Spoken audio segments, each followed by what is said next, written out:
Mulheres Conectadas. Oferecimento Alfareta Contabilidade. Serviço estratégico e humanizado para sua empresa no Brasil e no exterior. Milenare. Um novo padrão em farmácia de manipulação. Espaço Mais. Estética avançada. Beleza e bem-estar em um só lugar. Olá, bem-vindos ao Mulheres Conectadas dessa quinta-feira que promete, né? Ainda não é final de semana, mas o pezinho tá lá no final de semana.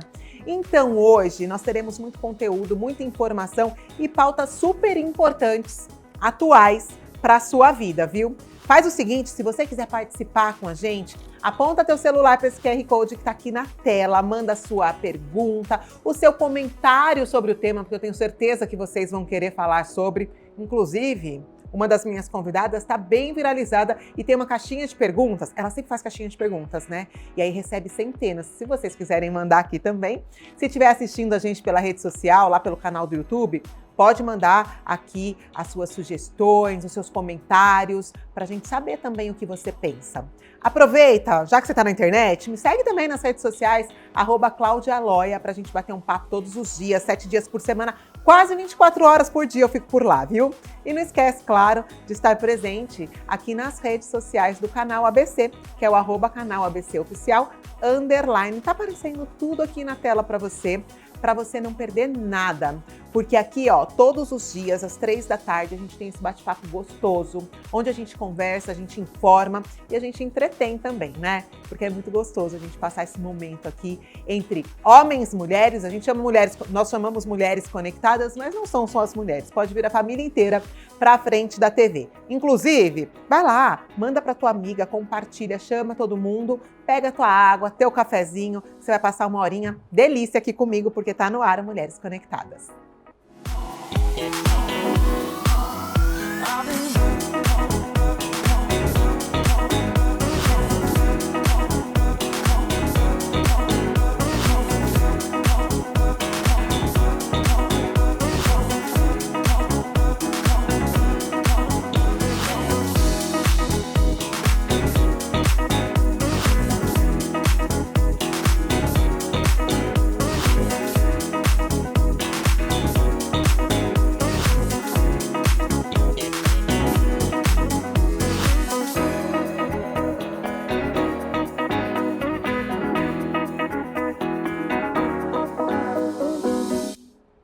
E agora, nossa primeira entrevistada, gente, eu vou receber ela, a doutora Joyce Silo, que é advogada e também especialista em direito do trabalho empresarial. E nós vamos conversar sobre a importância de você ter um advogado no dia a dia das empresas. Porque vamos combinar, né, que brasileiro é assim, né? Só quando a bomba estoura que a gente chama advogado, mas, gente, prevenção é a alma do negócio e ainda faz você economizar muito, viu? Dor de cabeça, dinheiro, tudo. A gente vai conversar com ela agora, vamos dar as boas-vindas e boa tarde, doutora Joyce, bem-vinda. Obrigada, boa tarde, Cláudia. É um prazer estar aqui com vocês hoje. Prazer é todo nosso. Agora sim, doutora, comecei falando, né? A maioria das empresas te procuram só quando tem um problema. Ou, hoje em dia, está mudando essa cultura e eles terminam tendo a prevenção, tendo aquele jurídico dentro da empresa. Como que é? Olha, inicialmente precisa sim ter um problema inesperado. Tá. Aí quando vem aquele impacto que ela percebe e fala assim, opa, eu deveria ter contratado uma consultoria, eu deveria ter analisado as coisas antes. Sempre precisa desse primeiro embate, geralmente. Depois que isso acontece, a empresa ela já fica, olha, não vou conseguir seguir sozinha. Então, aí sim começa a vir a consultoria, aí eles começam a entender a importância de uma assessoria no dia a dia, constante na empresa. Mas sempre, inicialmente, tem que ter esse primeiro... no susto, né? Tem que estourar uma bomba, tem que ter algum problema sério para ela perceber, não, aqui eu podia ter evitado. E o bom é que quando estoura a bomba, gente, chama a doutora Joyce, geralmente ela resolve, viu? E aí, doutora, assim, quando a gente fala em consultoria jurídico para a empresa, muitas pessoas falam, é trabalhista? E não é só trabalhista, né? O que envolve?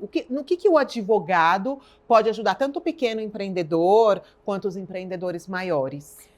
Olha, aqui a gente tem duas vertentes, tá? Quando a gente faz o serviço de consultoria, o nosso maior foco é aumentar a lucratividade da empresa.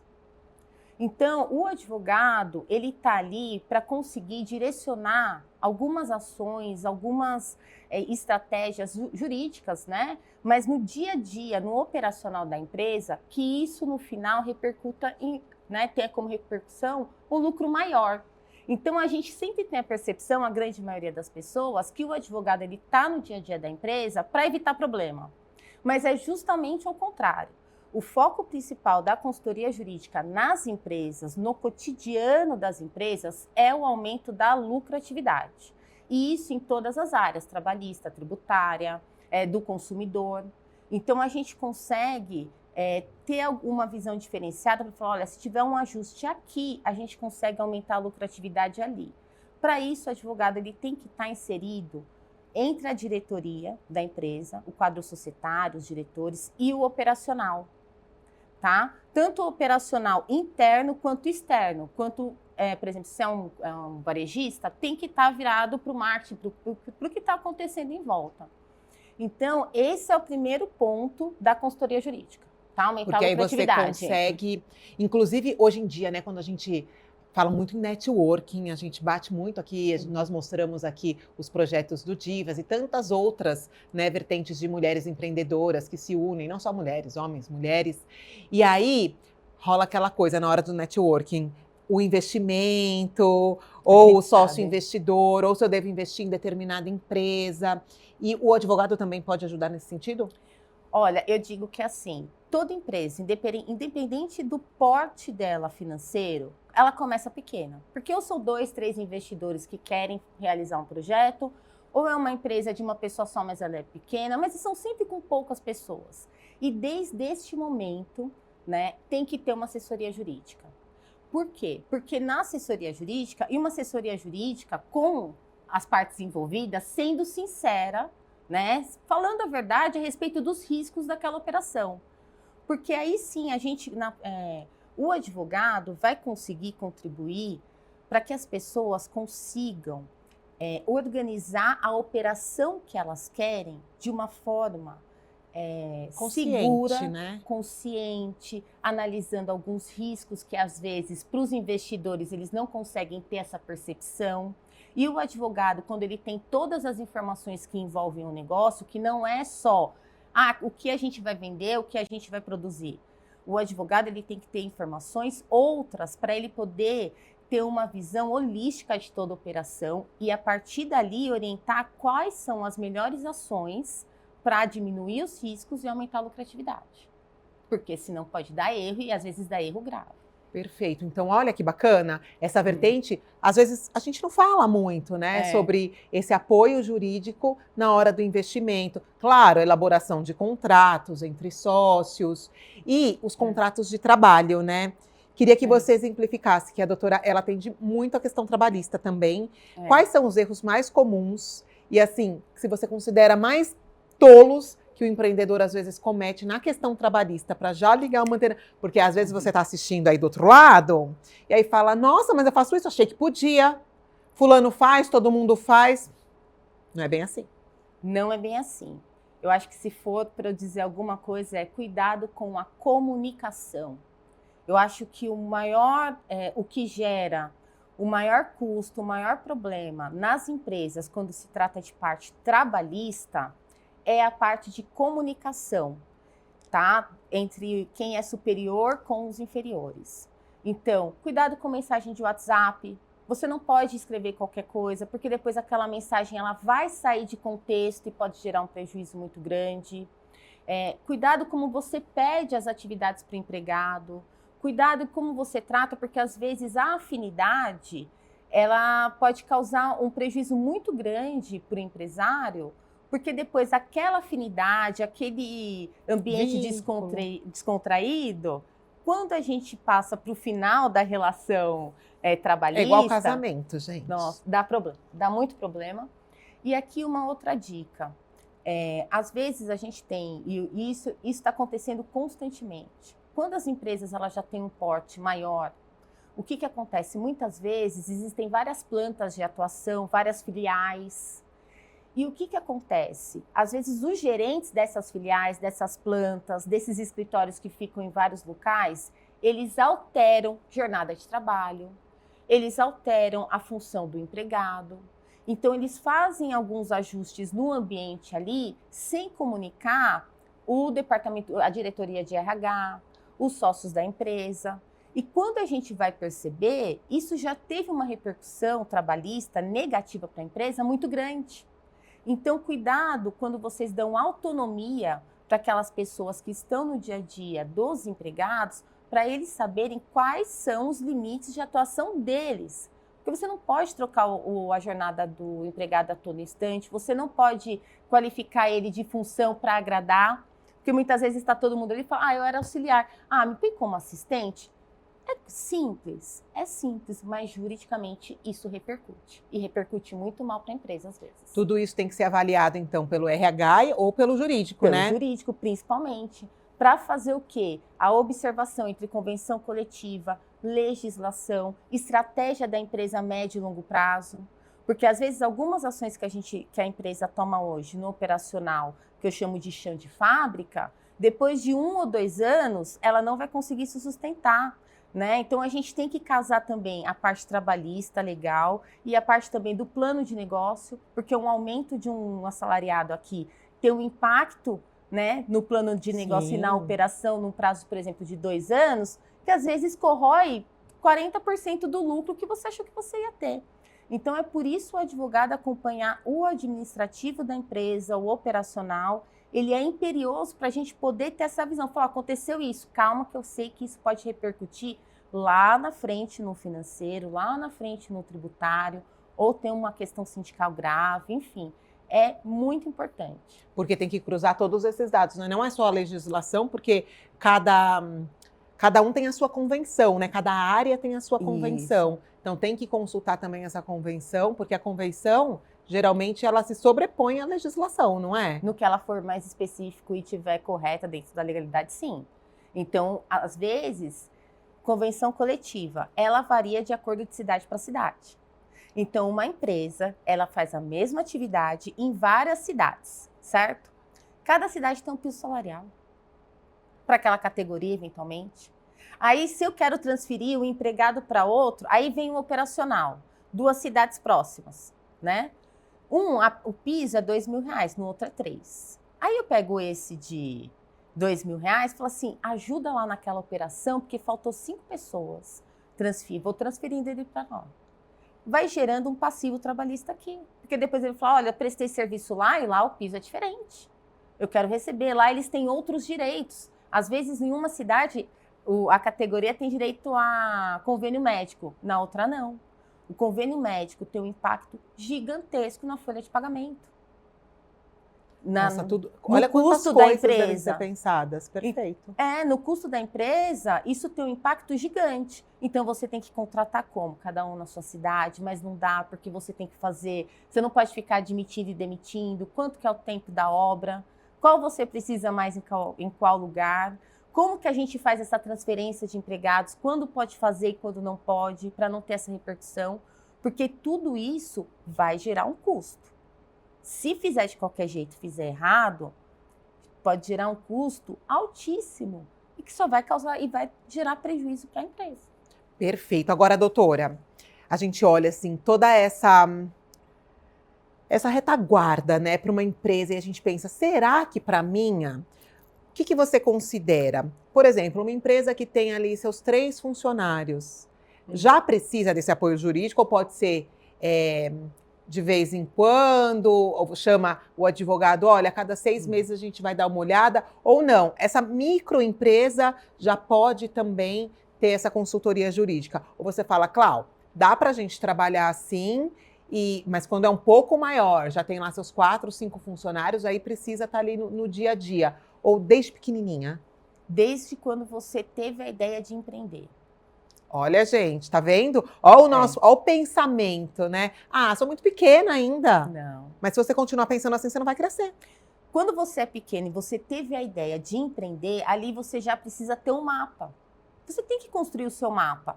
Eu vou começar inicialmente com 2, 3 empregados, mas eu vou ficar com esses 2, 3 empregados para sempre. Esse é meu plano de negócio, eu não tenho intenção de expandir. Você vai precisar ter uma assessoria jurídica para você ter e construir esse plano de negócio de uma forma robusta. E aqui eu faço uma observação. Quando a gente tem uma empresa grande, com vários investidores, a gente costuma dizer que tem várias fontes de renda, então se eventualmente uma secar, você compensa pela outra, você tem uma dinâmica financeira. Aqui falando de pessoa física mesmo, de empreendedor, muito melhor. Eu tiro daqui, eu coloco ali, eu tenho uma movimentação. Agora eu vou fazer uma pergunta. Quando a gente tem só o nosso trabalho e 2 e 3 empregados e daquilo depende a minha sobrevivência, aí é que eu tenho que ter muito mais cautela e investimento para não ter erro.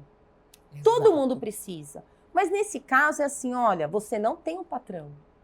Você não tem para quem recorrer, pedir um aumento ou pedir demissão e ir para outro lugar. Ao contrário, você é responsável por você e por mais 2 ou 3 ou 4 pessoas. Então ali, quando a pessoa tiver a ideia de empreender, mesmo que pequeno, paga uma consulta para um advogado. Fala, olha, eu estou fazendo isso, tem algum problema, tem algum erro? Eu pensei nessa dinâmica. Porque muitas vezes ela tem 2 ou 3 empregados, mas a jornada está totalmente errada. Ela acha que por conta disso não precisa ter o controle, porque a lei não existe, mas se alguém pede as horas extras, ela vai ver o quanto eu costumo chamar de papel de bala, você sabe que a gente conversa bastante, enfim. Fala assim, o quanto um papel de bala custa. Então é muito importante, desde o início, ter essa consultoria e mais do que isso, olhar para a sua empresa, para o seu empreendimento com cuidado. A gente tem que ter cuidado. Né? Porque quem é empreendedor, ele tem 2 coisas. Primeiro, são as pessoas que estão no projeto dele. Então, tem que ter uma responsabilidade, né? Porque, eventualmente, essas pessoas, elas contam com o empreendedor termina ficando responsável, né? Você é responsável por aquelas pessoas, Sim. por aquelas famílias. E outra coisa, você também é responsável pelo seu produto e pelo seu serviço. Né? E o advogado, principalmente eu que atuo diretamente dentro das empresas maior parte do tempo, o advogado que acompanha a empresa, a gente consegue às vezes fazer uns ajustes, que eu falo que é o ajuste fino, mas que se feito inicialmente, impede que no futuro tenha uma repercussão enorme e que às vezes não causa só prejuízo financeiro, causa prejuízo para os clientes, para os empregados, para quem é o seu fornecedor que contava com você, para quem ia receber o seu produto na cadeia produtiva que deixou. Sim. Então, o suporte jurídico no dia a dia da empresa é uma questão de responsabilidade, né, do empreendedor. Quer ser empreendedor? Seja responsável. Também é uma questão para aumento de lucratividade, porque a gente consegue no dia a dia ir fazendo os ajustes para achar lacunas para aumentar a lucratividade. E no terceiro ponto, né, que é evitar o quê? O prejuízo, uma bomba, um problema grave. Então a gente tem que ter essa visão, primeiro por responsabilidade, segundo é para a gente ter lucro, porque a gente trabalha para gerar dinheiro, para gerar riqueza. Todos nós, né, Todos gente? nós, entendeu? Então o advogado ele está ali para a gente gerar mais riqueza, ganhar mais dinheiro.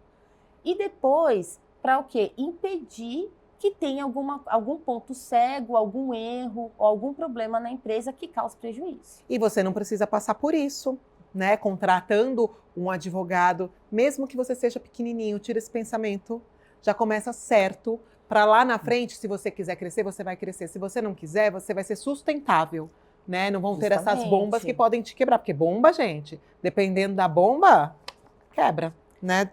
Quebra a empresa, demora muito tempo para recuperar. Então, às vezes, quando a gente fala assim, será que compensa? Eu costumo dizer que são dígitos. Você quer economizar 2 dígitos? Economiza, mas se tiver um prejuízo, você já sabe que é 3 dígitos. Se você quer economizar 3 dígitos, economiza, mas você sabe que se tiver um prejuízo por conta disso, serão 4 dígitos de despesa. Então, aqui a gente não fala de proporção, a gente fala de dígito. Então, se o seu dígito é pequeno, esse pequeno é importante para você. Se o meu dígito é grande, esse dígito grande é importante para mim. Então, a gente tem que ter responsabilidade, cuidar das coisas, fazer um planejamento adequado. Muitas vezes o advogado, a gente também serve para colocar o empreendedor na realidade, porque as pessoas elas têm que agir dentro do que existe, do que é possível. Então, às vezes a gente fala, olha, isso que você quer fazer é inviável, né? Porque tem algumas operações ou eventualmente alguns projetos, você fala, não vai dar certo, não faça. Geralmente, quando eu encontro essa situação, eu documento por e-mail e coloco em letras garrafais. Mas depois, o que a gente faz? A gente acha o plano B. Não dá para fazer deste jeito e desta forma. Vamos fazer por outro caminho, vamos atender o seu objetivo, mas de uma forma que seja saudável. As empresas elas têm que serem saudáveis. E com risco diminuído. Risco diminuído, lucro aumentado, tá? Segurança e a tranquilidade do empreendedor. Porque às vezes a pessoa faz o que ela quer, mas depois ela fica aflita. Exato. E, gente, a paz não tem preço, né? E você tá ali embasado, já te deixa até mais livre para respirar, para criar mais, porque empreendedor é isso, né, doutora? Justamente. Tem que criar, tem que estar em paz para fazer as coisas corretamente. Ai, gente, foi muito legal. Como passa rápido o tempo aqui, dá pra gente fazer mais, né? Falar mais. Depois a gente pode fazer parte 2. Faremos. A gente Claro pode fazer, tipo, uma consultoria aqui para vocês. Ó, que legal. Pelo menos uma vez por mês, a gente chama a doutora Joyce para ir tirando algumas dúvidas. Faz o seguinte, você que está em casa, manda suas perguntas, manda suas dúvidas. A gente coloca para a doutora depois e faz uma pauta respondendo as dúvidas de vocês. Justamente. Acho que fica legal, né? Dá pra gente juntar, por exemplo, um programa só com as dúvidas deles. E aí, ó, pode passar o Instagram, doutora? Pode, por favor. Qual que é o Insta? É o Cilo ADV, CILLO-ADV. Então, ali, ó, tá na tela aqui para vocês, o @, vocês podem mandar pergunta lá, porque aí a gente faz esse programa aí a 1000 mãos, respondendo as dúvidas de vocês, porque eu tenho certeza que existem várias na cabeça de empreendedor. Tive uma ideia assim, será que é possível? Aí no próximo programa a doutora Joyce responde, combinado? Combinadíssimo. Amei sua presença aqui, obrigada. Eu acho que serviu de alerta para você já começar o ano com o pé direito, começar bem, né? Fazer as coisas certinhas e aí deslanchar, porque a gente quer ver mesmo é todo mundo prosperar. Obrigada mais uma vez, doutora Joyce. Eu que agradeço a oportunidade, é sempre um prazer estar com você. Você sabe que você é uma querida. Obrigada. Eu adoro os grupos aqui da ABC, das mulheres, e assim, você sabe que eu sou sua fã, somos amigas, eu estou muito contente por estar aqui hoje. Obrigada mais uma vez. Eu que agradeço. E, gente, agora eu vou para o intervalo e na volta eu vou receber uma mulher que é linda, empoderada. Ela tem uma clínica maravilhosa, ela cuida da beleza, da saúde, da estética, mas ela também é venezuelana. E ela fala com propriedade, ela está viralizada, e a gente vai entender um pouquinho melhor, porque só sabe quem passou. E ela passou. Já no próximo bloco, a gente vai ter a Maria Messano aqui com a gente, e eu conto com as perguntas, com os questionamentos de vocês para a gente fazer esse programa juntos. Eu já volto.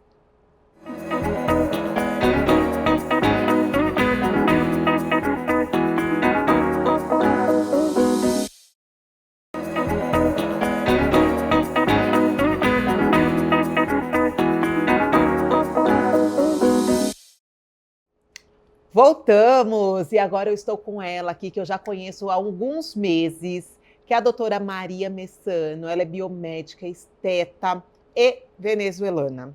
E nas últimas semanas, devido aos fatos que aconteceram aí, que vocês com certeza acompanharam, né, que foi a prisão do Maduro, ela viralizou na internet porque ela é uma venezuelana que conta a história, que fala a história, e agora eu quero apresentá-la para vocês. Bem-vinda, boa tarde, doutora, sempre linda. Boa tarde, Cláudia, muito obrigada aí pelo convite. Para mim é um prazer estar aqui primeiramente com você e também trazendo um pouquinho das verdades, dos acontecimentos que acho que impactam não só a Venezuela, obviamente, mas como o mundo, e acredito que também um pouco aqui até no Brasil também. Claro que impacta. E, gente, vocês sabem que a doutora, há uns 3 meses atrás, você esteve na Venezuela, né? Eu sou seguidora antiga dela, tá? Vocês que chegaram aí, ó. E ela estava lá, e ela passava pelas ruas e mostrava as casas, que era um condomínio. Sim. E eu falava, doutora, antes disso acontecer, foi em outubro que você foi? Foi em setembro. Em setembro. Foi em setembro. Aí eu falei, me marca nesse post, porque eu gostaria de repostar para as pessoas verem, porque quem está de fora, quem assiste só pela TV ou só pela rede social, com tanta fake news, com tanta desinformação que às vezes acontece na rede social, porque ninguém verifica e valida nada, as pessoas não sabem. E ela estava lá mostrando o bairro em que ela cresceu, que ela viveu. Ela até me marcou para eu poder repostar e para a gente poder conscientizar. E naquele momento nem se imaginava do que poderia ter acontecido, do que viria a acontecer agora, logo no começo do ano, né? Agora, eu quero voltar um pouquinho lá atrás, quando você ainda estava lá na Venezuela, né? Aquele antes e depois da ditadura. Qual foi a primeira mudança que você falou, vai dar ruim? Quando vocês ali, o povo venezuelano, percebeu que ia vir coisa ali, ia vir coisa errada ali por lá. Eu falo errado, gente, porque eu não consigo, né? Enfim, cada um tem a sua visão, mas de tudo que aconteceu, muitas coisas não foram certas, né? E o que você percebeu? Gente, nós temos um esquema de ditadura, é um esquema meio padrão, e esse esquema ele vem desde Cuba. Né? Então, assim, a partir do momento em que o governo começou a ver as manifestações à rua e ele promove o desarmamento, aí foi assim o estalo, que falamos aqui, vai começar a mesma coisa que aconteceu com Cuba há tantos anos atrás. Então, a partir do momento do desarmamento, a gente já sabia que o caminho que nós íamos traçar ia ser bem difícil, que era por esse mesmo lado, né? Então, o primeiro que esses países comunistas fazem realmente é isso, porque quando a gente ia nas manifestações, eu me incluo nas manifestações, você, obviamente, você vai sem armamento, você vai sem nada, mas dependendo do grau em que vai se convertendo o governo, a repressão do governo, a repressão da polícia, a repressão dos militares, obviamente que vai ter outras pessoas que também irão armadas. Então, é uma certa defesa. Quando o governo vê que as manifestações começaram a crescer a nível nacional, então veio o desarmamento. E aí, a oposição, não estou falando oposição politicamente, estou falando a oposição, gente como a gente, nós que estávamos na rua. Aí a gente se via mais desprotegido e mais vulnerável. E aí que eles cresceram mesmo. E aí, doutora, como que foi essa mudança? Aquela Venezuela de antes e a do depois. Como que foi? O que você percebeu nas ruas, nas pessoas, nas indústrias, no trabalho? Qual foi a escala? O que foi acontecendo depois, sucessivamente? É um show de horrores, não? Nós temos a expropriação de empresas, a insegurança econômica. Então, você vê as empresas indo embora do país, crescendo o desemprego. Você vendo a educação, que a educação venezuelana, América do Sul também era das melhores. Com o diploma nas grandes universidades venezuelanas, você tinha as portas abertas, inclusive nos Estados Unidos, de uma forma muito fácil. Então, tudo isso foi se deteriorando. Essas são as ferramentas que um governo ditatorial ele faz. Antes da gente ter toda essa crise, porque o pessoal não conhece, obviamente, mas antes de toda essa crise, Venezuela era um país próspero, era o país mais rico da América do Sul. Como vocês já sabem, Venezuela tem a maior reserva de petróleo do mundo, comprovado, para vocês terem uma ideia, e é um país pequeno. Então, a riqueza não só do petróleo, nós estamos falando de petróleo, de ouro, assim como outras coisas. E quando os Estados Unidos estavam na Venezuela, faziam investimento, por quê? Precisávamos dos Estados Unidos a nível de quê? De equipamentos, tecnologia, maquinárias. Então, assim, a roda econômica era muito boa, maravilhosa. Então, assim, o venezuelano ele tinha uma vida muito boa. Então, dava para você ter alguns carros, dava para você viajar. Estados Unidos é muito perto da Venezuela, então a ida, inclusive, para os Estados Unidos não era uma coisa tão planejada, era uma coisa muito acessível, né? Então, o luxo, vamos falar do luxo, o luxo era barato. Né? Então, você tem uma lancha, você tem um carro legal e a gasolina, uma boa gasolina, naquela época, porque não tem mais boa gasolina boa na Venezuela e cara. Então, tudo isso fazia com que o país fosse um país próspero. Então, nós recebíamos na época, olha como todas as coisas podem mudar.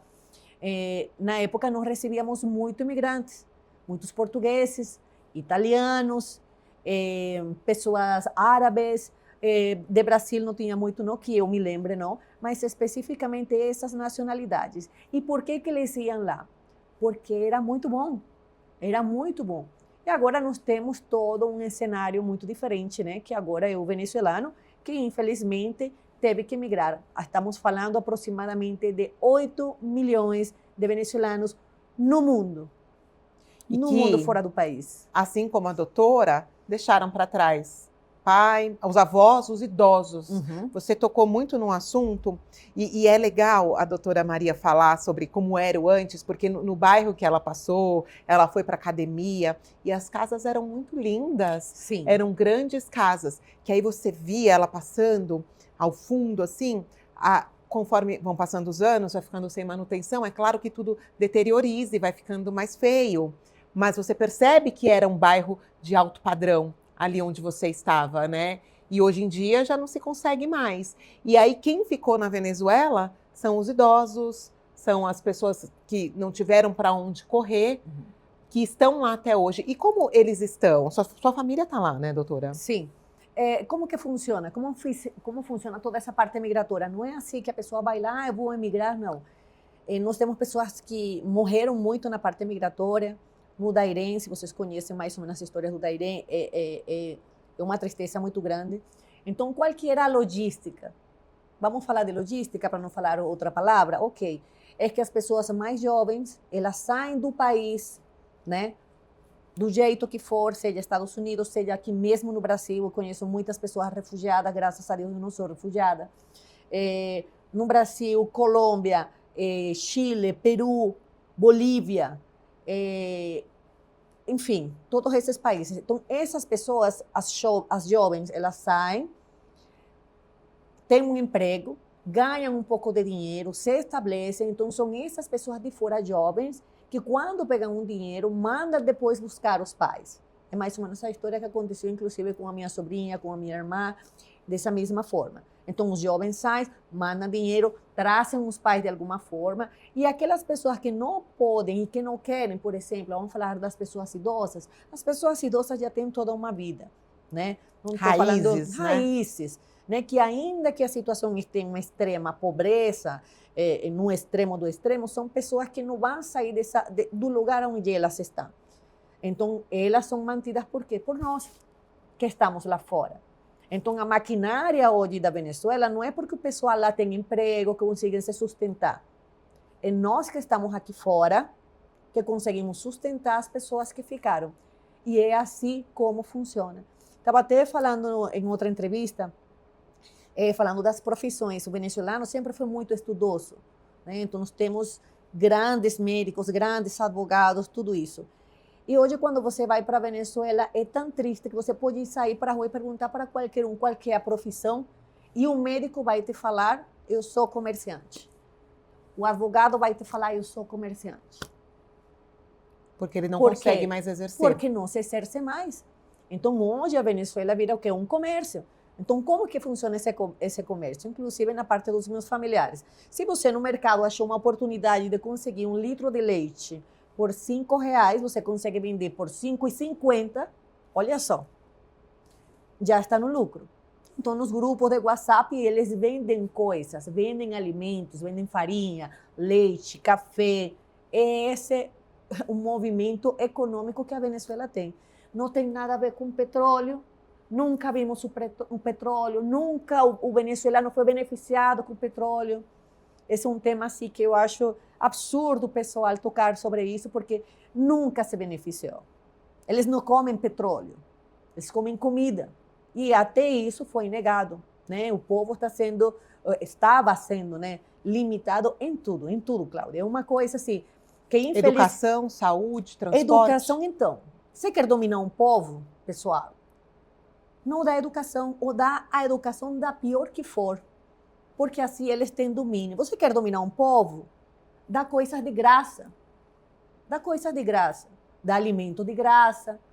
É isso que eles querem, porque dessa forma eles têm um controle. Então, a partir do momento em que vê que você não tem emprego, que você, não tenho emprego, não tenho nada, então vou lá no governo a receber migalhas, quando tem migalhas.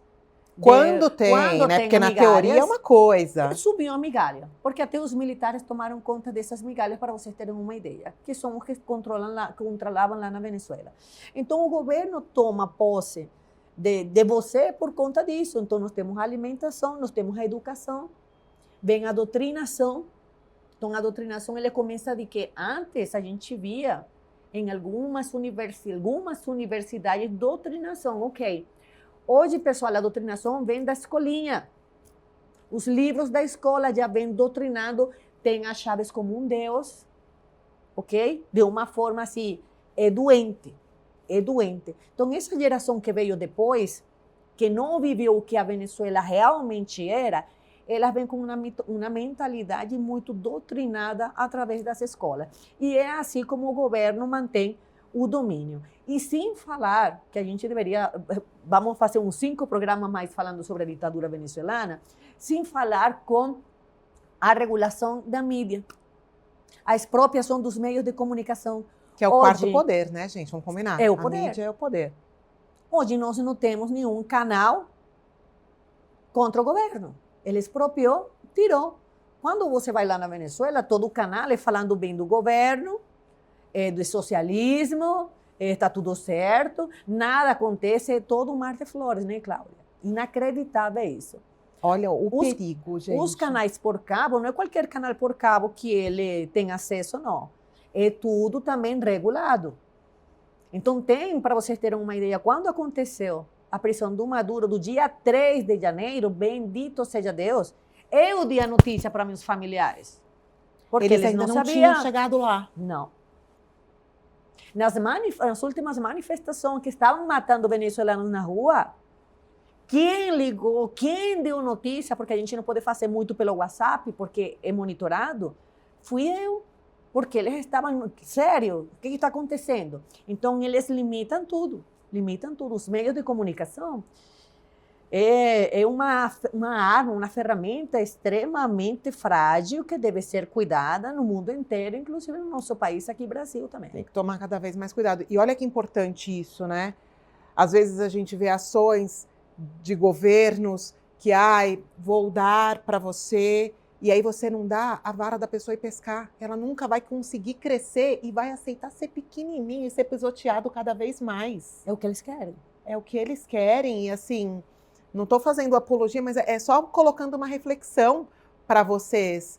Enquanto você pode crescer, enquanto o céu é o limite, não é aquela esmola que é o seu limite. Uhum. E eu lembro que quando você estava na Venezuela, num dos stories, você falava da queda de energia, que até isso era cortado. Nossa, gente, muito.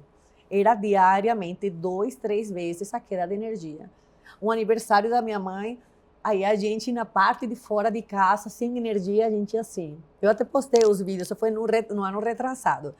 O tempo inteiro. Imagina então esses comerciantes que compram um frango para revender, alguma carne para revender, alguma Perde coisa tudo. refrigerada, perde tudo o tempo inteiro ou simplesmente vende alimento estragado. Gente, olha o quão sério é, né?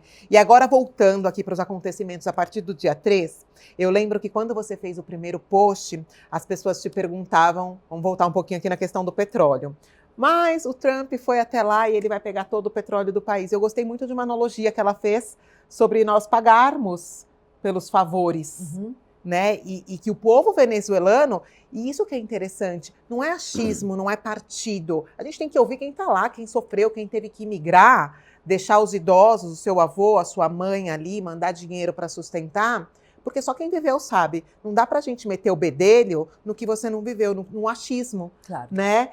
Então, eu queria que você contasse um pouquinho, que você falasse sobre essa questão para o povo venezuelano, porque, claro, que a sua comunidade, os seus amigos todos estão lá. E qual que é o pensamento com relação a isso?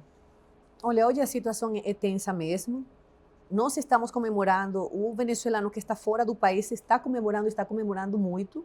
O venezuelano que está dentro do país, ele está reservado, eles estão discretos, eles estão só fazendo os mercados, né, comprando alimentos na medida do possível, por temor de que alguma coisa ela possa acontecer. Você me falou o quê? Dos mercados, foi isso? Sobre o petróleo, do medo que as pessoas têm. Voltando aí a parte aí do petróleo. O pessoal começou a falar do petróleo de uma forma como se o venezuelano ele estivesse usufruindo dos benefícios do petróleo. O venezuelano usufruía dos benefícios do petróleo. Estou te falando antes do ano de 2000 lá. Sim, tínhamos muito benefício e aí quando eu falo que o luxo era barato. Depois disso, não, gente, só foi a roubalheira.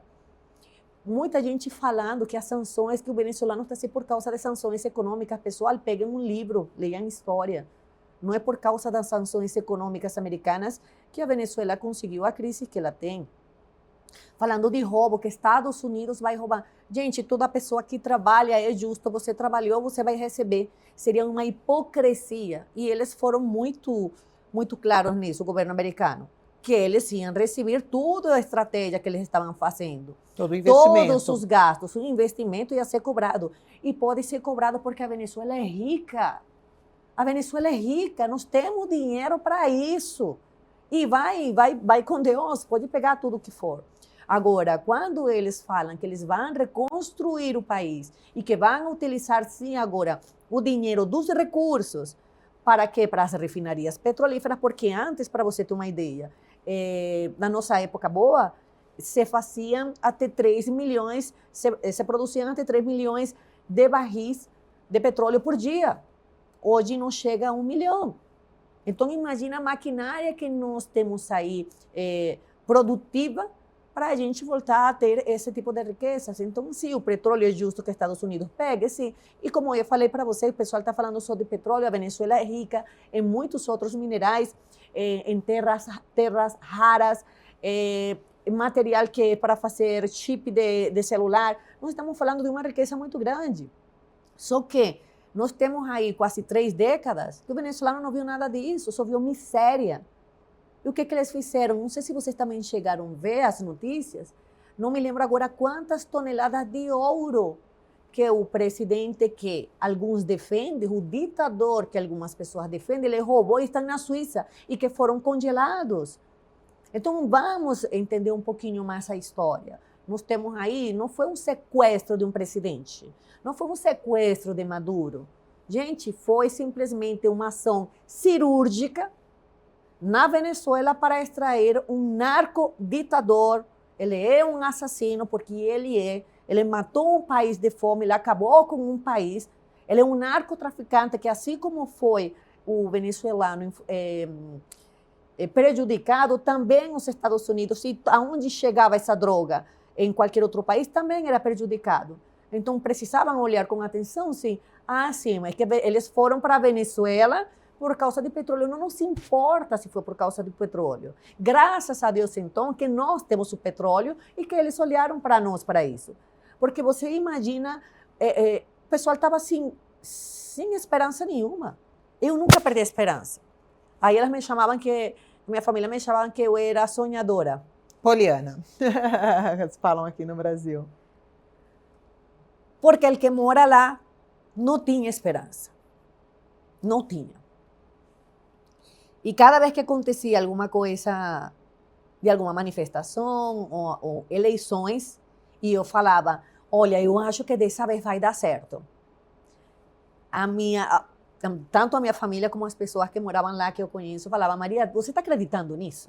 Você está acreditando nisso? E que linda a sua emoção falando. E ainda no dia 3, quando eu liguei para dar a notícia que ele estava preso, eu lembro que a minha irmã falou, mentira, eu não estou acreditando. Lá vem a Maria de novo, falou, com o otimismo exatamente, dela. Exatamente. Ele falou, não estou acreditando. Eu falei, não estou te falando que é verdade. Eu tampouco acreditei.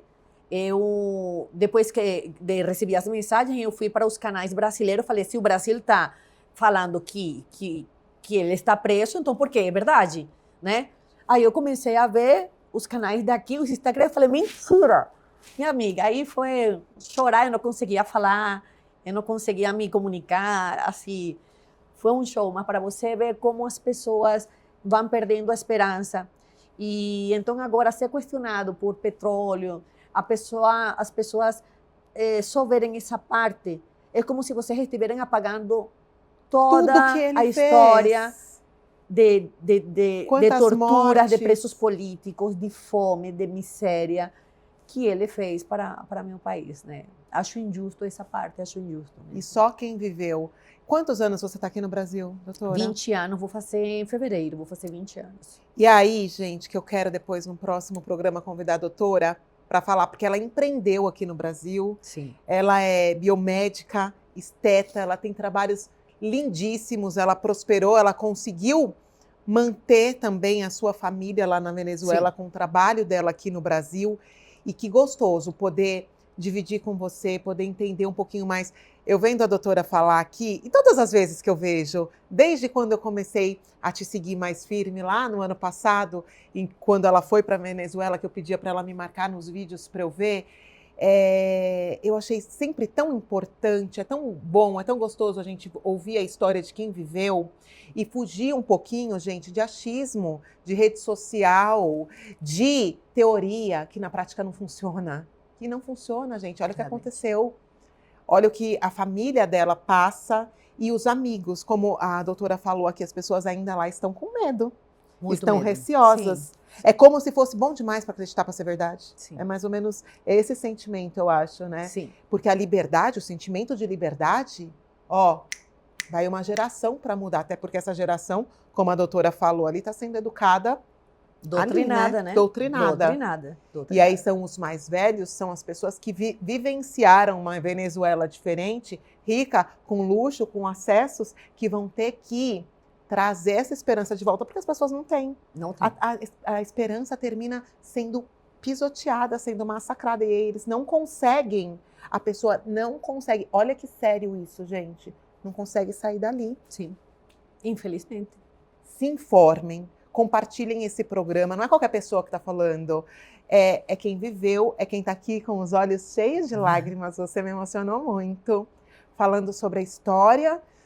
E eu nem me imagino deixando meus pais e fazendo o que você fez. Você foi muito maravilhosa, muito incrível. Você sabe que você é linda, que eu sou sua fã. Ai, muito obrigada. Eu também sou a sua.